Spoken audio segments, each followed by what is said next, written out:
Hello everyone and happy Video Monday. Teshia here with you, and this week I want to talk to you about individualizing your diet. So some of you may be wondering, well, what does that mean? And basically, we all need different foods in order to thrive. There isn't one diet, at least in my opinion, that is perfect for everybody. Now, I do believe that if someone chooses, for example, that they want to eat a plant-based diet, if, for example, they are very determined to stick to plant-based foods, I believe that no matter what, they can thrive on that diet. Now, that said, I don't just mean any plant-based foods. So this is what's going to bring me to my point. Whatever it is you choose to eat, whether it be a whole foods-based diet, a diet that includes animal protein, or something even more specific like a vegetarian or vegan approach, whatever it is you choose to be the one that you want to follow, I do believe that there is a way to bring your body to a place where it is thriving, where it is happy, where your hormones are balanced, where your moods are balanced, your energy's strong, etc. However, I do think that principles of individualization need to be applied to each person. So what I mean is, if you take 5 people and all of them, are very determined to be vegetarians, I think no matter, what their blood type, etc., that there is a way for those 5 people to thrive on the vegetarian diet. However, how each person might need to eat may be different. So hopefully this isn't too confusing. But what I mean is, person A and B might do much better with, beans and quinoa and lots of fruit, so a more carbohydrate heavy plant-based diet, whereas person C, D, and E might do better with, lots of greens and algae, those higher proteins, and also the fats like avocado and nuts and seeds. So I think you can thrive whether you decide to eat animal protein or not, but the way that you combine your nutrients may need to look a little differently for you depending on your body. Some people burn sugars really rapidly.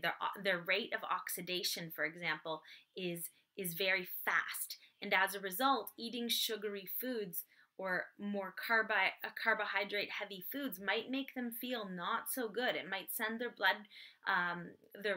blood sugars on a little bit of a roller coaster, whereas other people will burn those sugars slower. So this again, it refers to our various rates of oxidation, and some people seem to be sugar burners and some people seem to be fat burners. So the point of this video is, if you have found that you are not thriving on your particular diet, again, whether it be a meat-based diet or a plant-based diet, there may be room for you to investigate a little bit closer or a little bit further into yourself, to become a little bit more tuned in and tapped in to what your body is saying. So you may, in other words, need to look beyond whether the food has animal origin or not. It may need to be a little bit more specific. So how does your body, what source of fuel, for example, does your body prefer? Does it prefer protein and fat? Does it prefer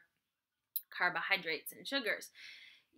By eating that food and by observing and by becoming more aware of yourself, you'll start to figure out how you feel your best. So if for moral or spiritual reasons, what have you, you feel really passionate about adhering to a plant-based diet, but yet you're not feeling well, try something different before you leave it all together.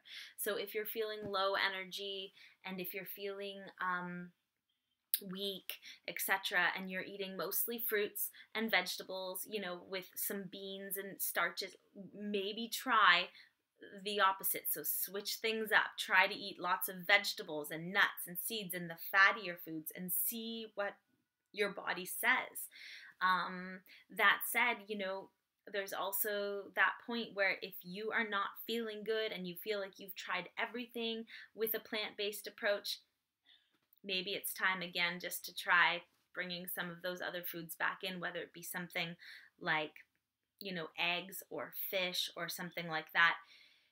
Feel out what's right for you. There is not one diet that is right for everybody, at least not one specific, really, really narrow specific thing like plants or not plants.